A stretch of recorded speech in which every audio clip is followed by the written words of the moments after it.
Welcome to the Eye of the Needle podcast, where we discuss healthcare innovation and explore how visionary entrepreneurs and change leaders are reshaping the future of our industry. Welcome to the Eye of the Needle, where we explore critical inflection points in healthcare and the leaders driving change. I'm your host, Pam Arlotto. Today, we are tackling a concept that I believe is going to reshape healthcare in the next decade: unified data health platforms, or UDHPs. If you've ever been frustrated by the dozens of systems that don't talk to each other, or the multiple patient portals we all have to deal with, or all the static scorecards leaders in healthcare have to use to manage their performance, you're going to want to stick around for this conversation. As you remember from previous episodes of The Eye of the Needle, we've used this framework, the journey to high value healthcare, to talk about the change that we all have to go through as an industry. We started out with bricks and mortar healthcare in 1.0, where we implemented EHRs. We started deploying analytics tools in 2.0, and the industry in 2.0 spent a lot of time optimizing those EHRs they had implemented. But many organizations are still stuck in that optimization and early stage analytics deployment, where their data tools are basically coming out of one system, whether it be the EHR, the ERP, the enterprise resource management platform in their health system, or even CRMs, customer relationship management tools.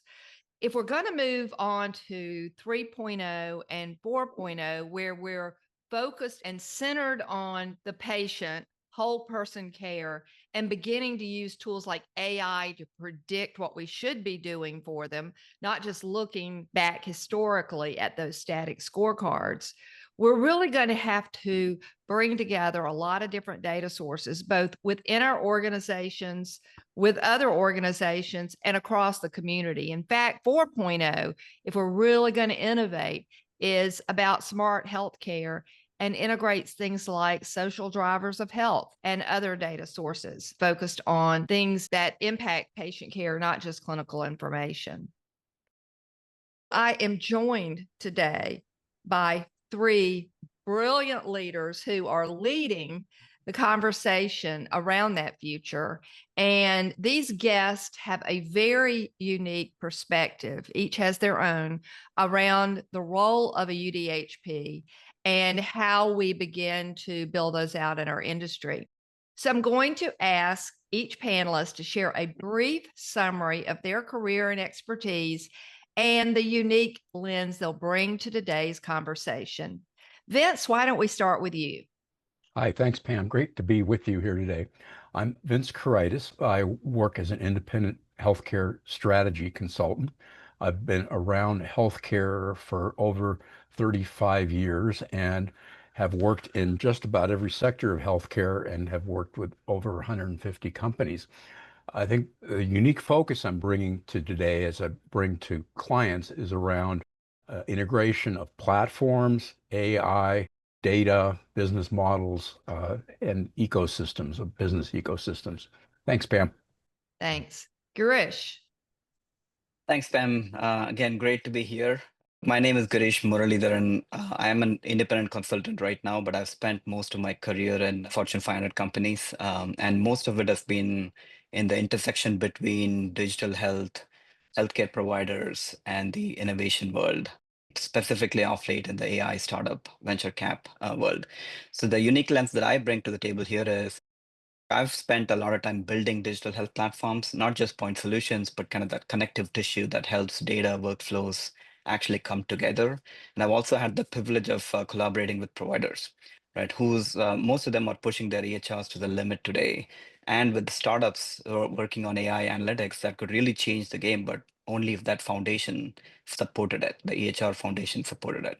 So that gives me that unique vantage point where I'm seeing kind of the struggles on both sides Health systems have invested heavily in EHRs, but those systems, as it is today, they're not going to let us get to that future point we want to be at. And startups are innovating really rapidly, but they can't scale because the ecosystem is really fragmented for them too. So I think that's the lens I'm going to be looking at this today from.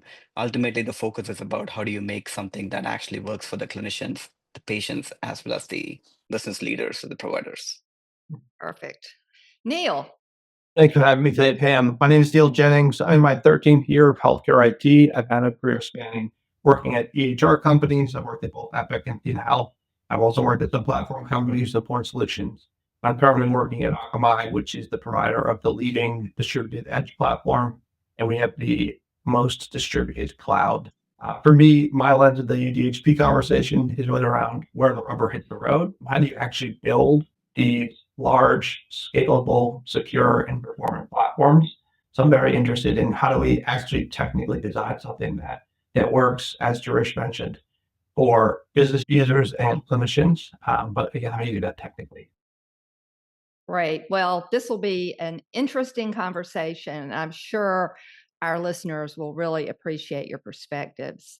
So, Vince, I want to start with you. You've seen healthcare's data journey over the last decade. In fact, I remember watching or listening to some of your webinars in the early days on platforms and thought that was such an interesting perspective.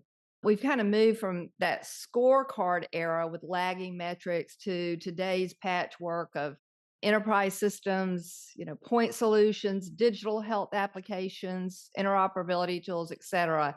Can you share with us, and I'm going to put up a slide here, a little bit about that evolution and how we got to where we are today? Sure. Let me walk you through this slide, Pam. One of the most fundamental problems in healthcare is that healthcare is fragmented. That's the problem that we are trying to address here, or one of the problems that we're trying to address. This slide shows a 30-year framework of how healthcare is increasingly becoming platformed. Let me walk you through it. Before 2008, we had mostly paper and almost nothing computerized for clinical applications. Then from around 2009 through 22, we had the era of point solutions. We had a flood of capital, we had a flood of startups, we had a flood of innovation. And by the year 2023, there were over 14,000 digital health ventures globally. Today, we find that there are over 4,000 in AI in healthcare alone. It's fragmented. Point solutions aren't going to go away. They're a great source of innovation, but the problem that we face today is beginning to integrate all those point solutions. They stand in silos. The third phase, where we've been in for over a decade, is around early digital health platforms. And you're familiar with these. They begin to coordinate somewhat unified workflows around, for example, telehealth or revenue cycle management or population health, et cetera, et cetera. There are dozens of these on the marketplace today. And what we're going to talk about today is what we see as the beginning of the era of unified digital health platforms, as we refer to them as UDHPs. We also will be talking a fair amount about how EHRs fit in.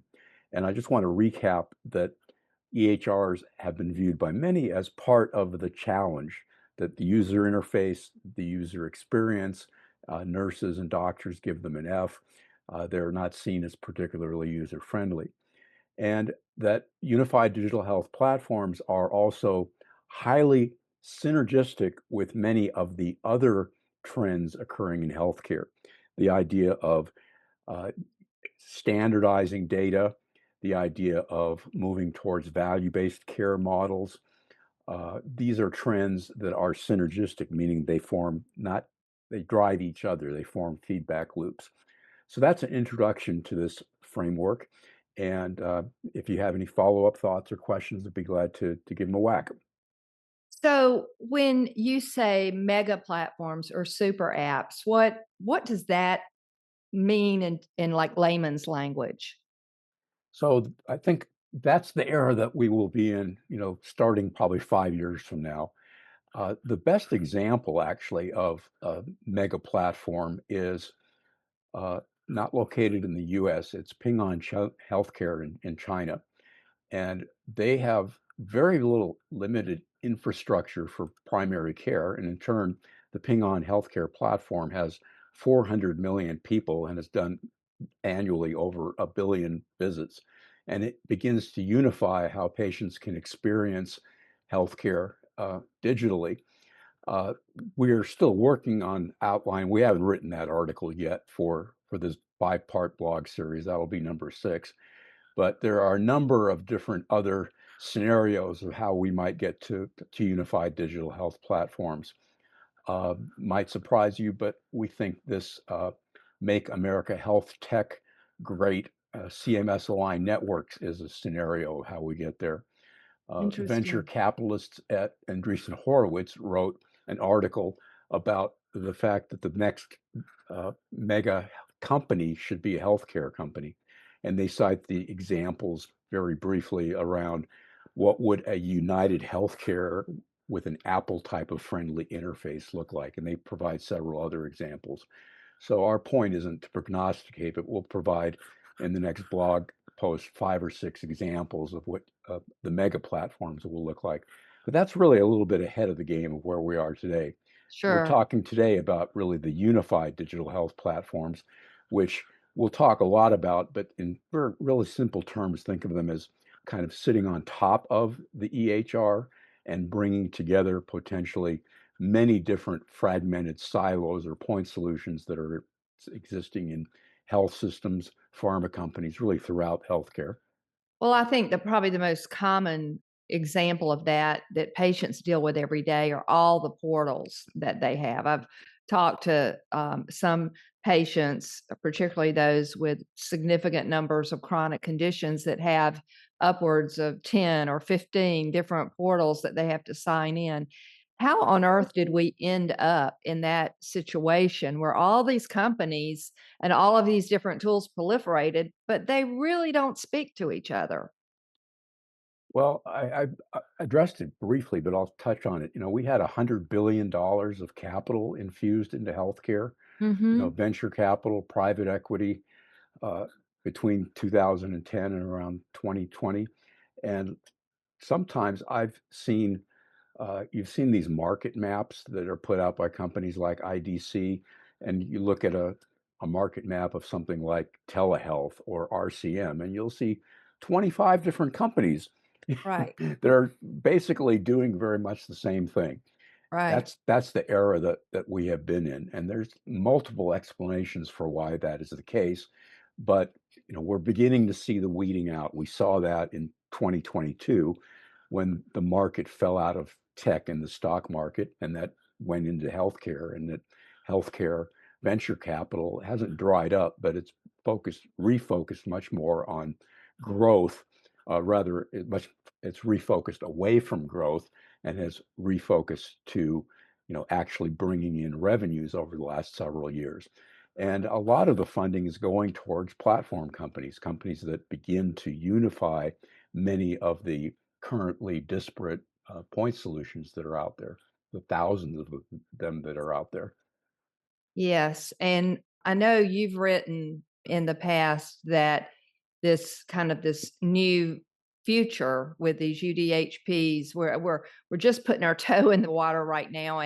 But the ones that are out there today haven't really been strategic decisions as much as bottom up initiatives. Do you think that health systems will begin to think more strategically and more comprehensively about integrating all of these data sources in the future?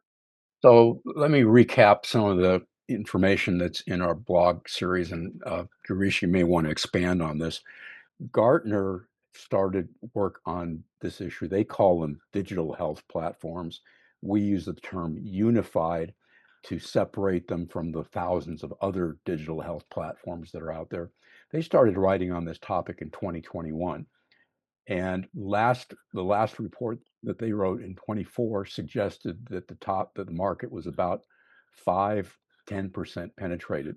So we're very early in this marketplace. We'll talk later about a list of vendors. You'll see that they're kind of cats and dogs and all over the place.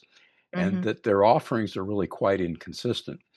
And that's not to be unexpected in a marketplace that is as early as UDHPs are.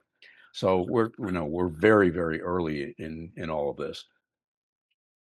Pam, before we move on to the next topic, to your Yeah. question, look, I think all these companies, startups, they all have the right intent in mind, right? They're going after solving for the clinician's problem or the patient's problem, but they're always trying to build a point solution with a point problem in mind, right? And when you don't have an infrastructure that can collectively bring together all the point solutions, stitch them together, you end up with exactly where we are today, right? It's a whole bunch of siloed applications, different portals, different logins, right? Yeah. Each one might have its own utility, but it just becomes unmanageable at some point. So, Girish, can you expand on that just a bit? And I should have up on the slide Gartner's definition of what they call a data health platform and the architecture around that. While this is very interesting, can you give me if you were talking to a health system CEO, what's a definition of a UDHP that would make sense to them? Yeah, look, if I'm talking to CEO, right, ultimately they're feeling the pain point from their clinicians that are logging into different portals, right? Think, you're logging into your EHR, separate imaging system, separate referral portal, separate population health tool. That's like the real life today for a clinician, right? And they hear about this a lot. So to me, if I had to tell a CEO what UDHP is, it really is kind of the digital backbone that unifies all the data that's spread out within the facility, the workflows, and the user experience across the whole health system, right? So it functions as one enterprise, not a collection of disconnected systems, which is what today it is, right? So that's really what UDHP is. Now we can go into more details on how do you, make one and how do you use one, right? But that's, Right. I think, in a nutshell, what it is. Well, and that makes so much sense because I know one of the concerns I hear quite frequently as I'm talking to healthcare leaders is that they'll have data from one system and data from another system, and they're not nowhere near the same in terms of information. And so some of this may sound like buzzwords to them, but can you talk a little bit more about how having a UDHP would, say, make a clinician's day easier or improve a patient experience? Talk about that a little bit more. Yeah, let's think of it this way, right? So, we've all been through like all kinds of personal use of different like banking industry, right? How we interact with our own banks. It's one login, you get to see everything you have for most part together in one place, right? Whether it is your checking account, savings account, or investments or loans, right? And I think that's where health system has to get to. And that is kind of the end goal, but the infrastructure today doesn't allow you to get there because you have multiple copies of data. Some are systems of record, some are duplicate copies of data in an application so that the application can function from its own perspective. So depending on where you're getting what data from and how much of a real-time feed it is and how you're integrating data from all these different sources based on what an application is trying to do. So put yourself in a clinician's shoes, right? If I'm seeing an oncology patient, a cancer patient, longitudinally over a period of time, I'm trying to aggregate all kinds of data for that patient, right? Everything from lab tests to historically what has happened to imaging studies that the patient might have taken to therapies they're going through, medications that they're taking, right? The side effects, all of these, I want to ideally see it all on like one place, but that's a hard thing today. I have to fiddle between multiple screens, right? Go back and forth, try to piece it all together in my head as to what exactly is going on today, right? And that Right. has an impact on productivity. That's an impact on care delivery, right? And the patients feel it too, definitely. I think that's really what you're trying to solve for with the UDHP system. And I think one of the things to think about is we kind of use this word platform of platforms, right? Because there's always this concern when you think UDHP, people tend to say, I have a platform already. I have multiple platforms, right? So how does is this just one other thing that comes in? So I think the idea of platforms and platforms is very important. It doesn't rip out your existing systems, right? It's really kind of sits above them and it's orchestrating workflows, right? A good analogy is probably Apple's iOS. We're all familiar with how our phones work, right? Your phones Right. run hundreds of apps, different developers. You can download whichever one you want, right? But they all provide kind of the common way of doing things, right? Because the iOS layer provides common services. Think like login, identity management, your notifications, your payments, all this stuff is taken care of by that iOS layer. And that is really what UDHP, right, will do in healthcare. Is it plays a similar role where it's tying together the EHR, the imaging PAC systems, the VNAs and the risk systems, the CRMs, patient engagement apps, right? So these things, they tie together so that you're able to build workflows on top of these that actually connect them and deliver exactly what the experience needed is, right?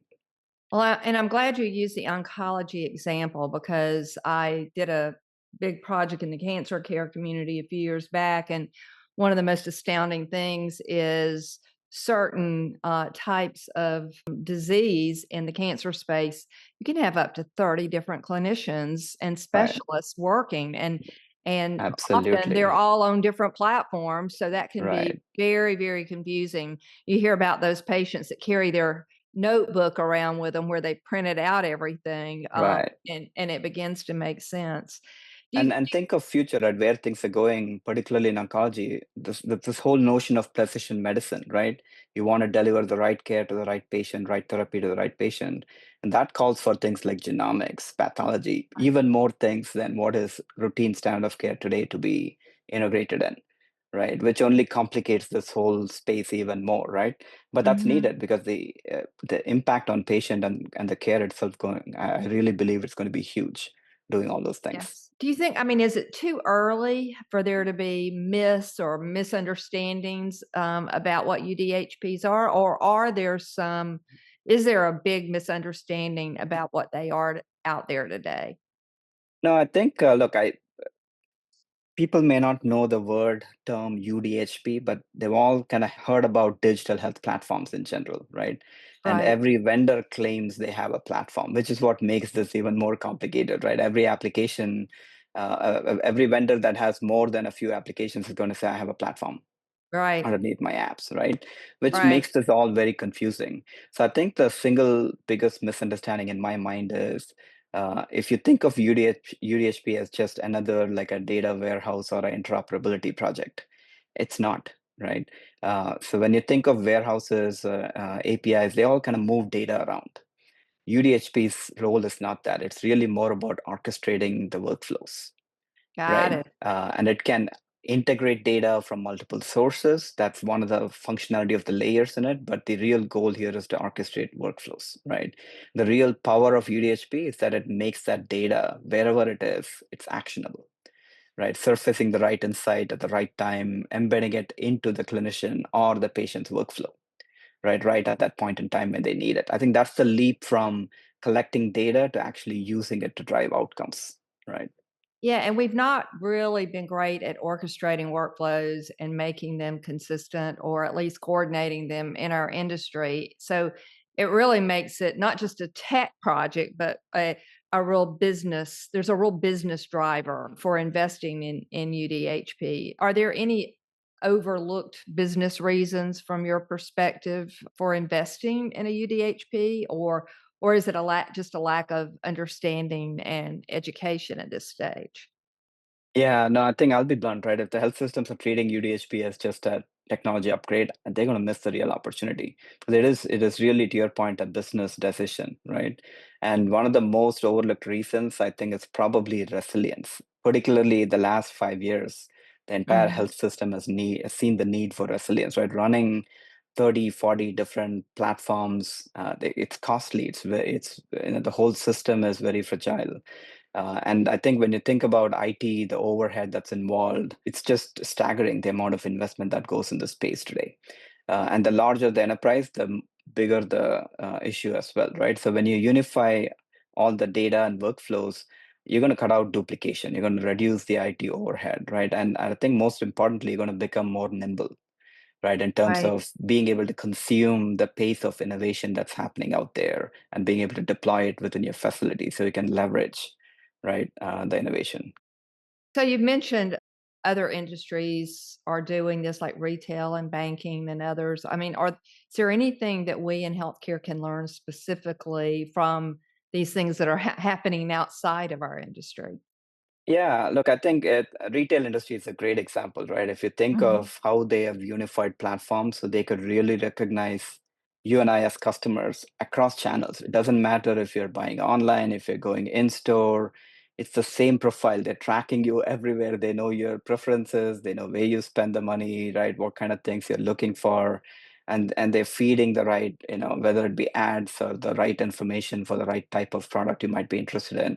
And that's really Mhm. where I think healthcare has to go as well, right? Because the benefit, I'd argue, is like it's a magnitude beyond any of these other industries can deliver because it's personal for all of us, end of the day, right? If you can predict, right, what kind of health issues a particular patient is going to have based on variety of data that's out there, that can make a huge difference. And that's a long way off, right? In terms of, and we're not talking really about that, but that'll be, I think, the future healthcare goes towards. But to get there, you have to really bridge the gaps here. And UDHP is going to be a huge enabler, Mhm. similar to what other industries have done. And banking has done similar things, right? Integrating data across all the different channels for the same kind of customer, right? And the customer for healthcare, of course, is us as patients here. Right. Well, and I think about one of my beliefs is that part of the reason we've struggled in our industry with value-based care and even managing the revenues of our industry is the fact that we've hooked our way of doing that onto the old chassis, the old bricks and mortar chassis. But what you're really describing is a new way of working that can set up all types of new business models and new value and opportunities. Absolutely. Yeah. Yeah. No, I think if you think, look, value-based care, I don't know how you do value-based care without UDHP, right? It almost becomes like an essential tool. You can't Mhm. succeed in risk contracts if your quality, cost, outcomes data, they're all trapped in different silos, different systems, right? Right. You really need that real-time visibility into these metrics, helping your care teams course correct quickly, right? As they are seeing all of this data in real time. And beyond that, to your point, I think UDHPs really have the potential to open up completely new business models. Mhm. Like I think like doing decentralized clinical trials with pharma companies. Right. There's so much potential in that space, right? But to get there and work with the industry in a productive, efficient way, you need the right type of infrastructure, right? And I think those are the kind of things that's going to help. Or the another example I can think of is, if you want to build health ecosystems that extend into the community and social care, right? Same kind of thing, right? So you need the right type of infrastructure, and these are all completely new business models, right? Than Right. what the standard healthcare model today is. As a comment on that, Yes. for the last 2 decades, we've really been focused appropriately on healthcare data interoperability and sharing. And let's look over that hill. What I see over that hill is really around workflow interoperability. Right. You've got the data as a foundational layer, but then all the 30 different care providers involved in that cancer patient's care have to choreograph with one another, Pam. Yes. That's a, you know, that's something we need to be thinking about as well. That's Absolutely. that's a great point. And it does sound like every time we take on a new horizon in our industry, we do have to have a fundamental shift in mindset and culture. And it does sound like this is going to require that. Is that fair? Absolutely. I think mindset is so critical because it's a huge change, right? And there are definitely leaders that have told me firsthand, I will get into it later. It's just another tech project. We have other priorities, right? But here's the reality, right? Delaying something like UDHP adoption in 2025, in the time we're in, it's like refusing to adopt online banking back in the early 2000s, right? Whether you like it or not, that's where things are going. You'll survive for a while not doing it, but your competitors who are building platforms now, they're going to be shaping the rules of the game, right? They're going to shape Right. how this whole thing evolves, both in terms of patient experience as well as their ability to deliver quality care in a more economic fashion. right? Which are both going to be critical looking ahead, right? Yeah, and I've seen, Mayo as they're rolling out their version of this. They're saying it's going to give them the ability to offer whole new ways of working and whole new offerings, not just in their traditional bricks and mortar geographies, but in many, many other Right. settings. So that's really They are a great example, Pam. I think they're leading the way. They're Agreed. building their own implementation of UDHP. The yeah. thinking is exactly similar to what we're talking about here. And one other thing I'll bring up, though, is kind of the global perspective, right? And I've had the opportunity to work across different countries in my previous roles. I think it's very different when you go outside of US, right? US providers, they struggle because of the really staggering sunk cost in EHRs, right? A couple of Yes. players that basically own the space. And there's so much money, and it makes it a lot harder to get out of it and try to look beyond and see how we can leverage the innovation that's happening. But if you look at Europe, Asia, in some ways, they're actually freer to innovate because they don't have the same type of legacy investment that they've made, right? So it's a Right. bit more fragmented. Of course, the economics are different, right? The payment models, all those things tend to be different, but still, you're going to see the same challenges when it comes to clinician productivity and delivering care in an economic fashion. Those things are the same, and they are in a better position to leverage things like UDHP, right? And one of the partners we worked with before, right? Best is a great example in UK implementation that they've done, but it really kind of gets into the implementation of UDHP when US healthcare systems they're still debating, right, whether they can afford to shift resources away from the next EHR upgrade that's going to come in, right? Yeah. So it's a bit of a challenge there, definitely. This is interesting. So, Neil, think about this. I mean, often one of the arguments I always see is when you have some new big initiative is who is the title, who's the individual or the leader that will drive it. And when you're trying to move things to a strategic level as opposed to a bottom up level, you really do need strong leadership. So, in your view, who should own the strategy for UDHP inside health systems? Is it the CIO? Is it chief data officer? Or is it some completely new role altogether? Yeah, great question. So, and you had a big assumption baked in there that was that the organization has already decided that this is an effort or a mission they That's a want to great point. Yeah. So before we even get there, I think that's really important if we want to get away from this bottom up approach of, skunkworks or individual groups trying to rationalize a bunch of applications or organize data themselves. This really does have to be like a top down initiative. So I think of whether it's at the board level or the C-suite level, those groups are planning the future for the organization. They have plans for different business models, different business ventures. They're looking out ahead. The UDHP should be one of the ways they set themselves up for the future to achieve those business outcomes they're driving for. So I think first and foremost, it's important that this isn't an isolated, we don't want to add another silo to the discussion. The decision to move forward and invest in something like this that will have broad implications across an organization needs to be done from a centralized point. And then who should be driving it? I think the natural choice for that would be the CIO or the CMIO, like you mentioned. The business reasons need to be decided, but then how we actually do it, that looks like tech projects. That could be modernization, re-architecture of existing systems, synchronization of data and systems, re-platforming, adding a platform that sits on top of your platform. It's going to be technical projects to actually deliver the business value or deliver the foundation to achieve those business values in the future. The last piece I'll say is that it's really important that the UDHP is not the end. It is a means to an end. It is a way of setting up the organization for success today and tomorrow. But just building the platform of platforms like that cannot be the end goal.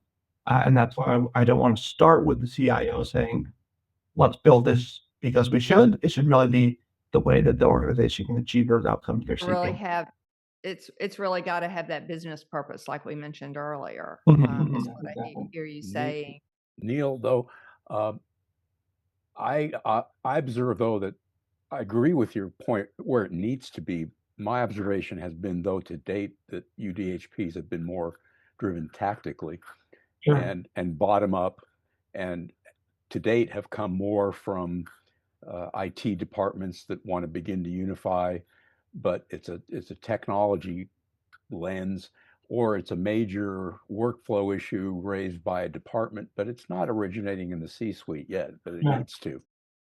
And it sounds to me like it really is going to depend on the organization and that leader with that vision. And so sometimes it might be, rather than a specific title being picked to lead it really needs to have an individual with leadership qualities like vision that kind of can go to the clinical leaders or the operational leaders or others and help them see the business purpose behind it. Is that fair? I would say there's something in the C-suite for everyone. There's something about UDHPs that will benefit everyone in the C-suite. The COO can begin to think about creating that unified workflow within and across organizations. The CFO is going to look at the cost savings benefits. The strategy, business development people are going to see how these can be used in enabling new types of partnerships.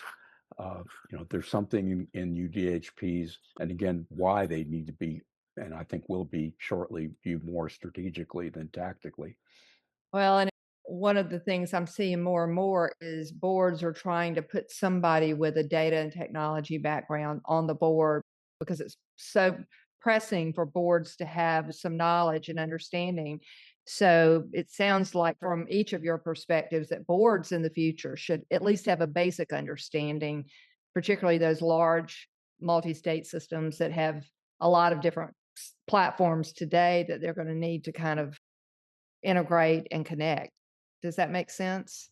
Yeah, absolutely. This is, again, it's going to be a multi-year horizon. So that first timeline that you flashed up there, that was already, we're in a 10-year window, and the next one could be another decade after that. These aren't quick, immediate decisions. They're not something you can complete in a project, these UDHP efforts. So a group like the board or the executive team that is thinking and planning for the future, again, there could be significant investment. Vince mentioned that it could impact each individual member of the C-suite. Again, those could be very large organizations. There's a lot of people with plans and budgets and sweeping potential impacts. So the board should definitely be enabled and empowered to understand, again, what are the implications of it and how and when do we want to invest in this type of effort. Makes sense. So one of the things you guys have really impressed upon me as we prepared for this effort and as we started thinking about it is it's definitely not going to be a one size fits all strategy. And so what I'd like is if you could talk about kind of where the market is today, what percentage of health systems are actually doing this at any level, and then the different strategies that you will see health systems based on size or margin or in budget or other needs, what the UDHP options might be based on these market segments. Absolutely. So yeah, taking a big step back, Girish and Vince have both mentioned a myriad of benefits, and building a UDHP for an organization seems like the clear choice. And you can read the past blog posts, and we highlight all of the benefits that go across the entire organization. But it's going to be a lot of work. And that bucket of work is both people work, and there's also financial costs and outlay and investment that we alluded to. And not every organization is going to be able to build this from scratch, for example. And so for the last piece, what we did was we walked through a market analysis, taking just a high level view of what are the different segments in the healthcare, focusing on the US healthcare provider market, health systems, all the way down to small ambulatory practices. And we tried to map out for each segment, for each different profile of organization, if they want to achieve some of the benefits or if they want to get some of the benefits of UDHP, how should they get that and what different flavor of UDHP should they seek? So the three different flavors or three different implementation methods that we outlined were one, just really building around your EHR. So if you're already using athenahealth or Epic, you might be in a position where you can't invest heavily to build a platform of platforms. So instead, you should be looking at that EHR as your platform of platforms. and thinking about aggregating more services and maybe trying to rationalize more apps into standard workflows within those EHRs. Or maybe you're a little bit of a bigger organization and you are looking for a platform of platforms. You do have the budget, you do have the IT team, you do have the staff, maybe project manager. You can start implementing a system that can act as that interstitial layer across your platforms. And then finally, for the largest enterprise health systems, maybe you do have $1 billion IT budget. Maybe you do have hundreds of folks in your IT department. Maybe you can be thinking about working directly with cloud providers and building from scratch. And so what we did in this latest post is we broke down some different market sizes, the number of these organizations, their estimated revenue, their IT budget, and then we also compared their budgets with their relative complexity. So we walked through a couple different measures. Pam, you alluded to some earlier, like are they one physical location in one state? Are they multi-state? Are they multi-country? Are they multi-specialty? Are they both ambulatory and inpatients? Do they have labs? Healthcare gets very, very complicated very quickly. And each of those different specialty area or different type of care delivery or a different type of business unit, whether it's pharmacy, inpatient or outpatient, adds a lot of data complexity and a lot of systems. And so this maturity curve was our quick swag summary of that article, but basically showing that for the most part, over the next couple of years, we actually don't anticipate people building from scratch. That's really going to be a big investment. It's going to be expensive. That's likely just going to be the largest enterprise health systems that there might be only 15 or 20 of.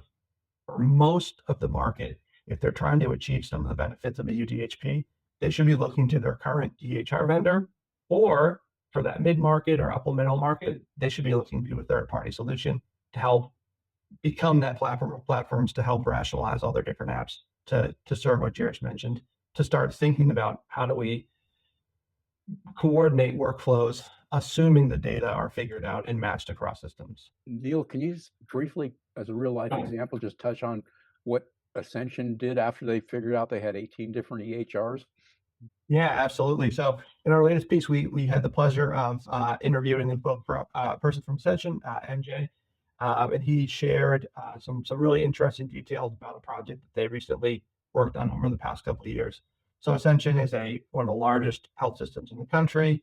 They have 100 plus hospitals. They have 18 different EHRs. We learned, and their patients experienced the problems that Girish and Vince and Pam you've all mentioned today. That there's a lot of different applications for them to be looking at. I might have a diabetes care management platform. I might have a telehealth platform. I might have a different system for inpatient and outpatient. And so that was the problem that they worked on solving. And so to start, they worked on aggregating data across their different systems into a centralized data layer. And then on top of that data layer, they're starting to add workflow layers on top. So recently they launched a My Ascension application, I believe it's called Ascension One application, which is one unified patient application that sits on top of their aggregated data layer. So that was an interesting example where it was a business-wide problem, but they did start sort of ground up from a team who had the need to build a unified patient application. They worked on kind of munging and processing and analyzing the data from the different systems, and they were able to create one unified patient application that sits on top of it for Ascension patients. Very cool example because they are a very, very large system, very complicated, and really paving what the future could look like for other groups that are trying to follow suit. Well, and I assume you would lump them in that 15 to 20. Exactly. And I told Neil, he gave me a great description of those 15 to 20. Each one of those is a unique snowflake. They're doing things very differently based on their specific needs. And I think that's a really good thing for all of us to remember. Everybody can't afford to build something so unique, but that's really interesting. Vince, can you share with us who some of the other organizations that are partnering with health systems to provide UDHPs? Can you talk about some of those candidates?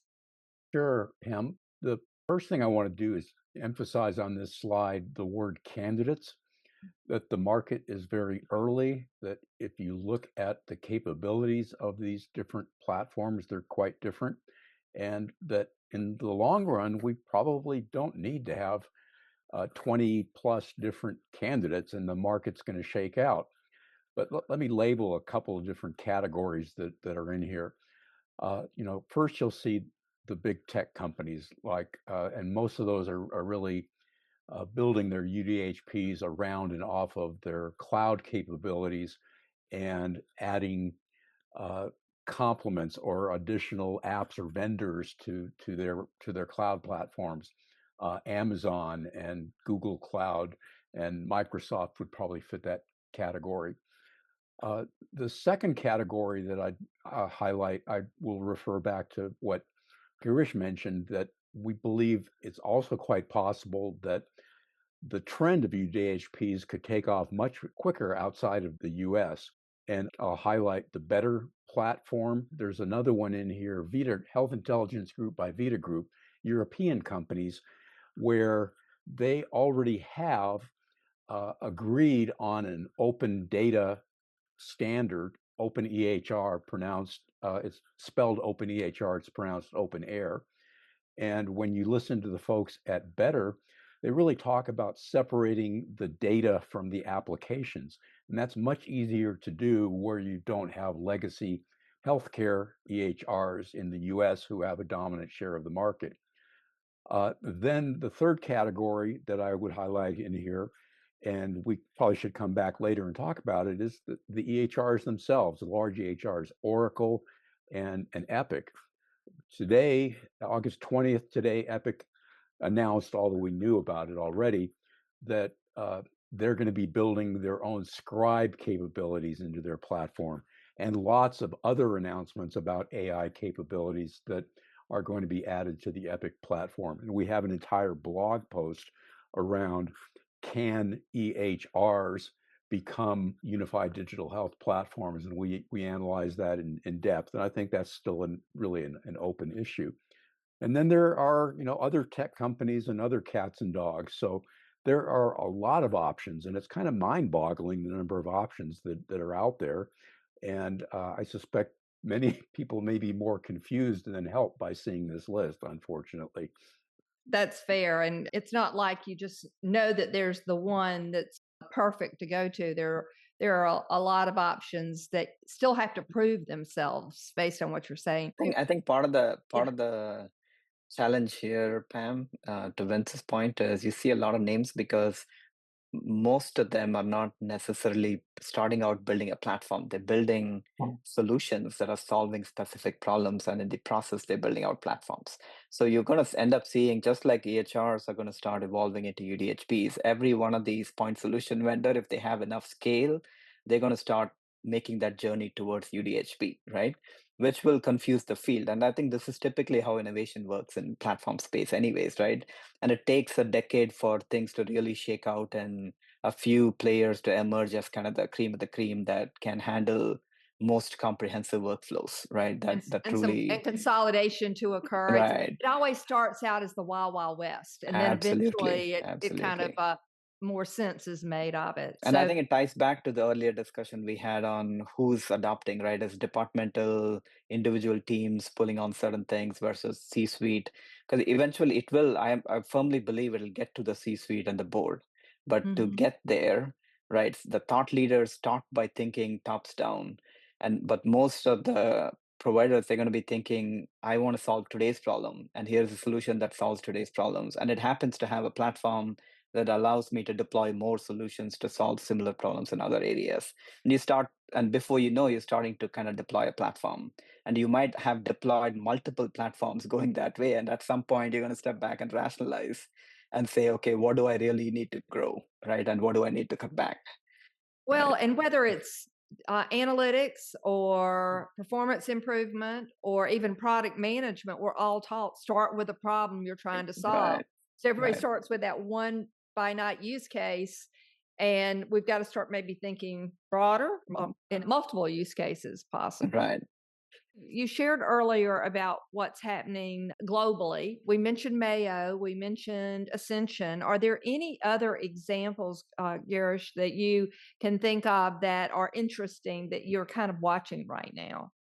Yeah, I'd probably bring up an industry player like ServiceNow, for instance. That's a great example. And they're very well known in multiple industries, right? More into workflow automation, like started with ticket management system, right? In Right. that space, but over time they've really evolved. And in healthcare now they have a digital health platform that really, I think they're differentiating by enabling systems to build kind of custom workflows and cut across data silos, cut across departmental silos, and build out unique custom workflows at the provider level that's specific to them. Think of like practical things like automating specialty referrals, right? Mm-hmm. Or coordinating your patient discharge across multiple departments, right, within the facility. So these types of workflows, they allow you to kind of piece it together in a very simple to use interface, aggregating data, right, all that kind of under the hood. So they've in essence started to build out the DHP, UDHP kind of capabilities, although they're coming at it from one angle, more operational, not necessarily clinical, right? And which is why I think the reality is there will be multiple platforms. Still, the consolidations happen for a single platform to provide enough capabilities, right? Well, and it's almost, I guess I'm thinking of it kind of like more of an initiative area. So let me use the example of the digital front door. If you look at like all of the potential solutions that are out that touch on pieces of the digital front door, I can see consolidation of that to a broader UDHP approach that pulls all the workflows and all the infrastructure, all Right, the data assets together to solve that bigger strategy. And maybe we see that in multiple areas eventually. right, right. So let's talk about in a little more depth some of the challenges and kind of lessons learned from us going down similar pathways in the past in our kind of our history of what we try to not create the mistakes of the past. So Neil, let's start from a technical standpoint. From your perspective, what are the biggest hurdles today and what do we have to achieve in the next few years to kind of get to this next generation so that we can begin to really embrace UDHPs? Yeah, absolutely. And so I'm going to start with the least fun part of the technical stuff, which is just like budgets. And so like these projects require technical staff. Technical staff are expensive. And IT departments or the folks that are actually going to be working on app rationalization projects or data analytics functions or some of these core functional responsibilities that will be required to build the UDHP, those teams, those groups, those functions need to be staffed accordingly. So the first barrier or issue is around cost. Next up is actually the work that those groups are doing is complicated. There's a reason that we don't currently have perfectly flowing data standards across all of our systems today. We talk about things like FHIR as a new data standard, but FHIR is not complete and it's not fully adopted. So there still is a ton of rationalization complexity that each organization is going to have to bear. Their specific set of point solutions may be different. Their specific workflows may be different. Their specific instance of Epic that they're building on top of is probably different. And there's just a lot of actual work to be able to create this next UDHP platform of platforms. On top of that, there's a very mixed bag in terms of cloud readiness and current cloud footprints. So as organizations are moving from on-prem to the cloud, many are moving to Epic on Azure or Epic Cloud, things like that. That's really just the first step. But to really make an effective, efficient, performant, and secure UDHP, these organizations really have to be taking advantage of like the full breadth of cloud capabilities, many of which haven't fully penetrated into healthcare. And so with that, it's really starting to get to kind of the tip of the spear for healthcare organizations. And I think the last piece that I'll mention along the line is that a lot of the work that's being done is being done kind of for the first time, sometimes with new tools, with highly technical teams. And so it's important to kind of take a step back, be patient, focus on the business outcomes. And for success over the next couple of years, I think we have to think about healthcare as a community. It is more than just a bunch of individual organizations trying to solve these problems individually. Vince mentioned the date. So the UGM is this week. There's other forums, there's conferences. I think CIOs and teams building platforms need to be sharing learnings. There's no reason for each individual organization to be trying to solve all these problems themselves. Everyone's going to be going through this together. So over the next couple of years, let's share notes. Let's avoid tripping over the same hurdles. And I think we're all trying to get to the same place. And I think we should be, competing over experiences and service, as been said, not on data. I think it's important to really think about let's help each other get to this next level of healthcare in this country. I've said that for years, that no one organization can do it all or do it alone, that to get where we need to go, we have to work together. So that's a great point. Girish, he's talked about the technical side. What about just operationally and culturally? Gosh, we've spent years trying to improve workflows, and still they break down. They don't always work. I mean, how do you get the buy-in and the cultural will to do this heavy lifting? Yeah, I mean, look, as hard as it is to implement the technology part, I'd say that's probably the easier part of this whole puzzle, right? Because people and culture always where the real breakdown happens, the real work is in how do you bring people together and adapt the workflows and processes, right, as well. And I think operationally, look, the breakdowns happen always when workflows cross silos. And IT, Right. like great example, IT would build an integration, but the clinicians don't adopt it. Why? Because it doesn't fit their day. It doesn't fit their typical workflow in terms of how you accomplish it and get them the productivity that they want to see, right? And similar things you're seeing, like, finance, population health, they're all tracking different measures. So the data never reconciles. So then things fall apart right there, right? I think the way to get buy-in is really to involve the end users early on. Be very clear on what use case you're trying to solve, what the specific data metrics that you need to go after, along with the end users that are actually going to be using it.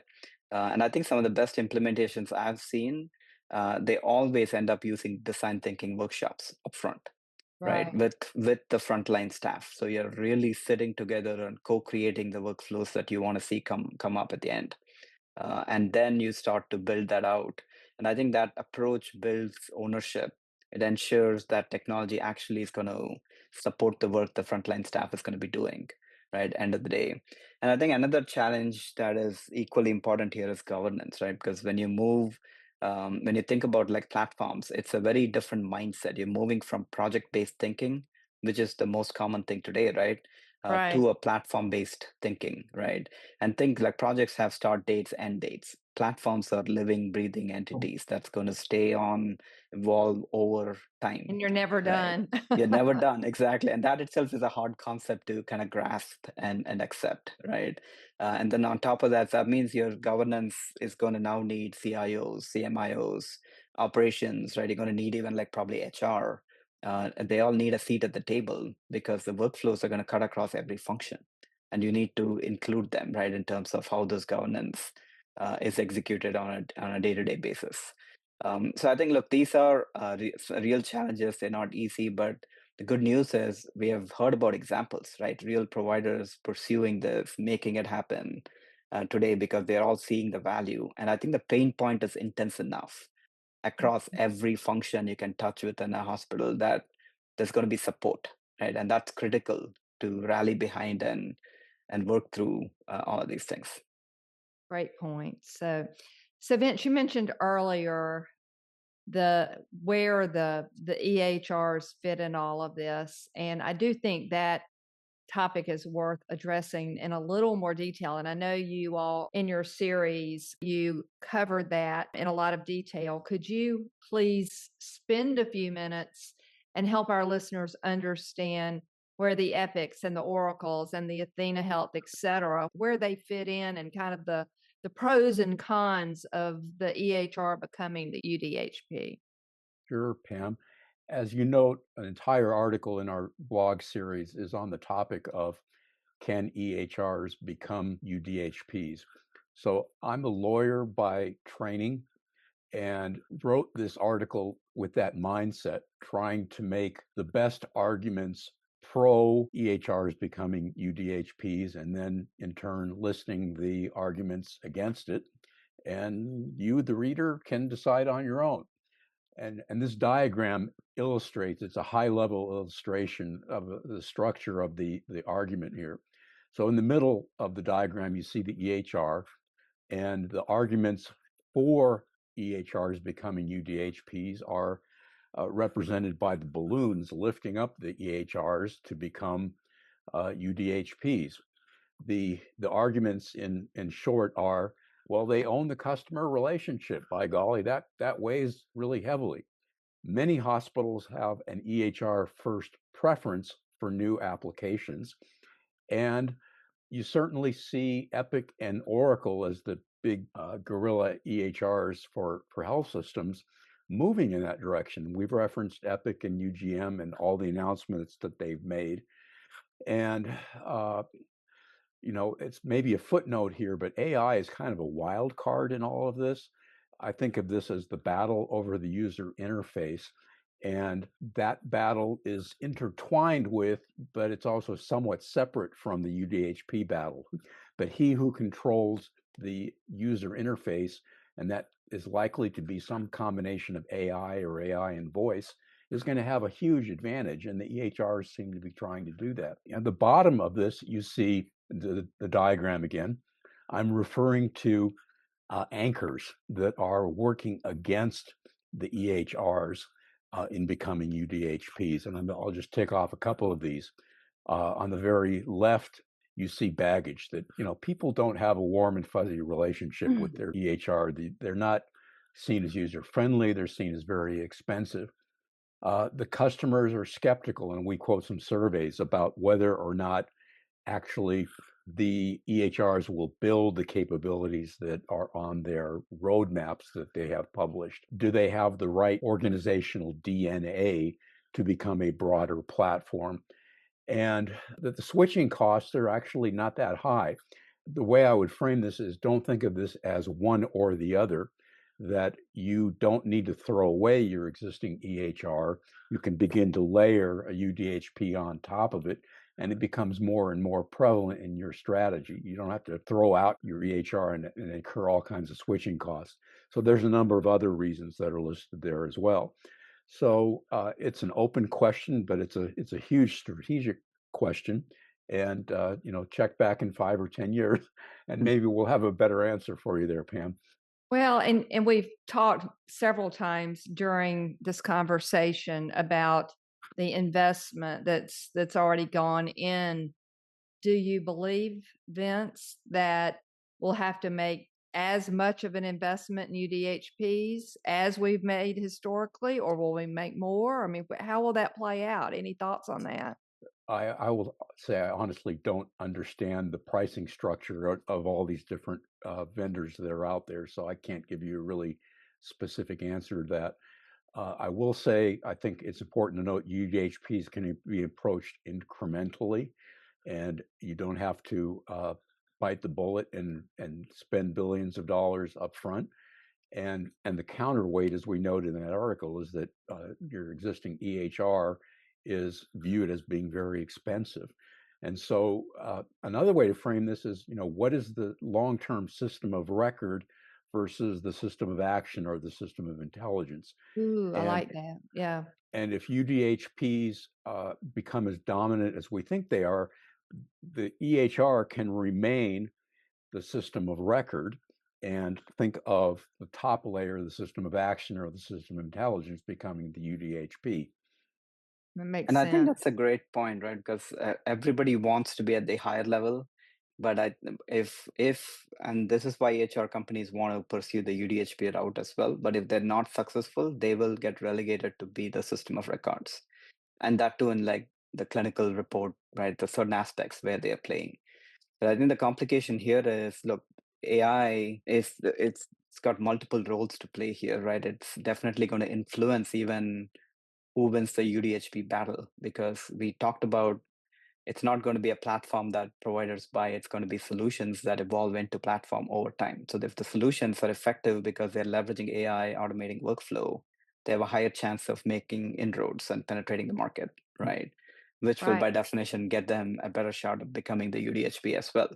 But that said, a lot of the problems are not just in the operational domain. It's also in the clinical domain, right? And today, most EHRs are very much focused on the operational aspects. On the clinical side, they're looking at reports, right? So they're essentially acting as system of records. And if you really want AI in every domain, it's going to need a lot more than the output report. It's going to need the actual data that went into making that report, the processes that went into making that report. And those things are not accessible today. They're all silos, different systems are holding them. Imaging is a great example, right? The report might be sitting in EHR, but the actual image data is all sitting on a PAC system or VNA system, right? Same with genomics, same with pathology, right? And those are the digitization is still evolving in those areas. So I think all of those things have to kind of come together for AI to be effective in each of those clinical domains, and UDHP will really help that, I think. Yeah, that's a really good point. And Vince, earlier in our conversation today, you briefly mentioned the CMS aligned networks. And for those who don't know what that is, can you give us a little background? And then can you tell us why you think they may play a role in the UDHP evolution? Boy, that's hard to put that in a nutshell. And it's really hard. It's hard to I found it hard to wrap my head around. But about 2 weeks ago, CMS brought together large groups of industry stakeholders, health plans, 60 health tech companies, some of the largest health systems, some of the largest health plans, and announced an initiative to build what they labeled CMS aligned networks. CMS or the feds will be building some of the infrastructure, as I understand it. For example, creating a common identity because we lack a national identifier. But then they've also gotten a pledge out of these companies to participate in CMS aligned networks, which will work together. So it won't replace TEFCA or QHINs or HIEs or other networks, but the idea is to get them to all work together harmoniously. If you read what's the discussion on LinkedIn, there is a lot of skepticism there, Sure. but there's also a lot of, well, let's see if we can give this a chance.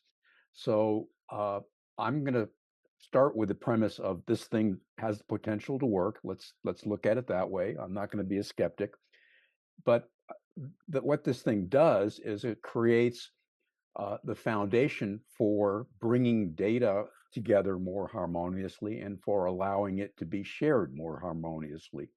And in turn, then we will need the technological infrastructure, a UDHP technological infrastructure to actually make it work and to be able to extract value from all that data.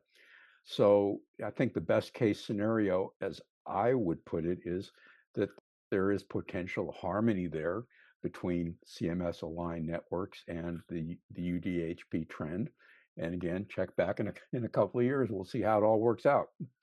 And if the skeptics were right or the optimists were right, We'll see. Or some combination of the above, which is typical. But so Neil, I know in your role you describe kind of that next generation, that cloud network of networks.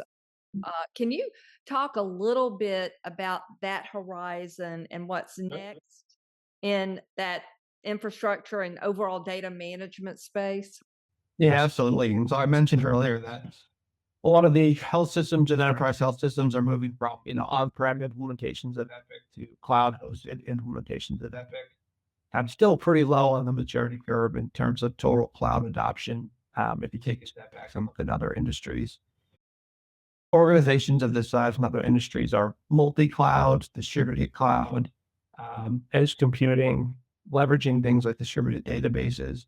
And so it's really rethinking who owns the cloud and how we utilize the best that the cloud has to offer. And so where we are today is, again, organizations still trying to figure out how they own and retain their systems deployed in cloud. I think in the future, we'll see a lot more openness to multi-cloud environments. Maybe I'll work with AWS and GCP. And then even getting further, how do we take advantage of tools like distributed databases that can sit in kind of a different level that provide more accessible data to all of those applications and workloads that we've been mentioning. Because one of the major constraints that we mentioned before is if Epic is relegated to that system of record, it's kind of assuming that for a user to complete a workflow, it has to go through the UDHP and go and get that data from Epic. By using things like distributed databases, we don't have to have all of the data keep staying in its individual silos. We can harmonize some of the data and have it more accessible at the UDHP level. So I think the next horizon is really kind of thinking cloud first, multi-cloud first, taking advantage of edge computing and distributed platforms like other industries are really doing. Last thing I'll say is that it depends heavily, or it can benefit heavily from what Vince just mentioned about CMS. And if we can get better access to harmonized data, that should reduce the need for every organization to do as much of that. So just exciting to see what happens over the next couple of years. Well, and I think given, that we always have the technology capability before the business catches up to design the way we want it to use that technology. So I just see it as just a lot of opportunity to really rethink things and make things work much better than they have historically. So I have two things I want to wrap up with today. I want you all to think about the next decade in the UDHP space. And I'd like each of you to give me your boldest prediction for what's going to be possible in this next decade that isn't possible today. So Vince, do you want to start with that? Yeah, I'll rephrase it slightly and say I'm reluctant to be a fortune teller, but I will paint a scenario. I'm going to quote from Gartner's original report back in 2022. The UDHP shift will emerge as the most cost-effective and technically efficient way to scale new digital capabilities within and across health ecosystems, and will, over time, replace, note that word, replace, the dominant era of the monolithic electronic health record, or EHR. That's my bold scenario. That's very bold. That's exciting. Girish, what about you? What's your bold prediction? I think for me, Pam, look, within a decade, I think real-time AI-assisted clinical decision support, I think that's going to be the norm, right? So we'll all probably look back and say, I can't believe we used to practice medicine without it, right? A decade ago, kind of thing. And look, AI struggles today in healthcare, right? Because part of this is data is fragmented. So a big part, when you really get to like the care collaboration aspects and stuff for AI, it needs UDHP, right? It needs that data layer, the right kind of bridging. So I'm really counting on that to happen one way or another, and that's going to help us get there. But that said, though, globally, we may actually see Europe and parts of Asia outpace US, Yeah. right? Just because of some of the reasons we talked about. They're not bogged down as much. Well, and I think your point earlier about we don't need to have the point solution dilemma that we have today with AI. That would be really a mess if we had all these different AI things solving things differently. So, Neil, what's your bold prediction? I am very excited to share that my bold prediction is like Vince's, again, kind of reframing how we think about EHRs and their role in the future. Today, when you spin up a cloud server, you can pre-provision the image to have something like the ability to host a website. I would like to see in the next couple of years that when you spin up a cloud server, you should be able to pre-provision an open EHR. These standards are things that are growing in popularity. We mentioned them in Europe. I would love to be able to see that in the US, that you can just press a button, spin up a cloud-hosted EHR that's pre-connected to national networks, and hopefully in the next couple of years, we start to see organizations actually chipping away at these big moats, these big walls that Epic and Cerner and other groups have around them.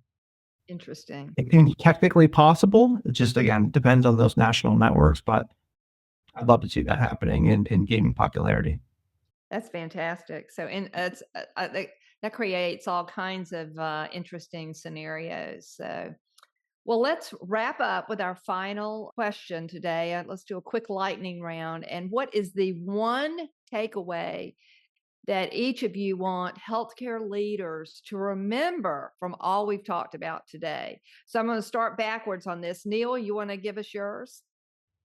Sure. I would say that, yeah, UDHPs are the future, but they also can be the present. And so we've mentioned in a perfect world, it would start top down and be an organizational change, but there also is a lot of value from starting bottom up in individual groups trying to make things better for their users by rationalizing systems to work.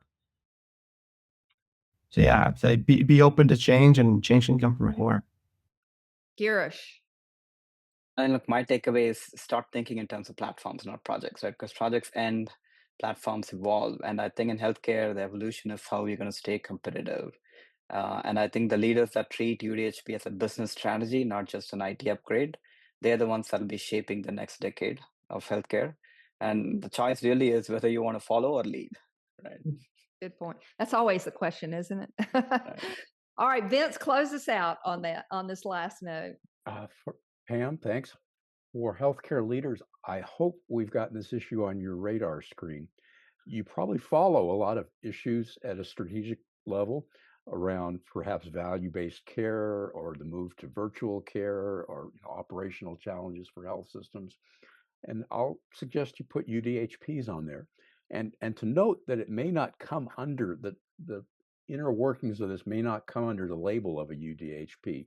It will come potentially under mergers from existing other platforms. It may come under the label of workflow integration or movements toward the cloud or interesting capabilities that are being developed by some of the leaders like Mayo Clinic.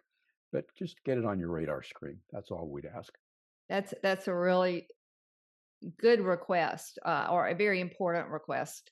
So several times during our conversation today, you all have mentioned your series. So far, you've had 5 articles about platforming healthcare, the long view, and here's just a snapshot of several of those. Sounds like you've got another one coming up in the future.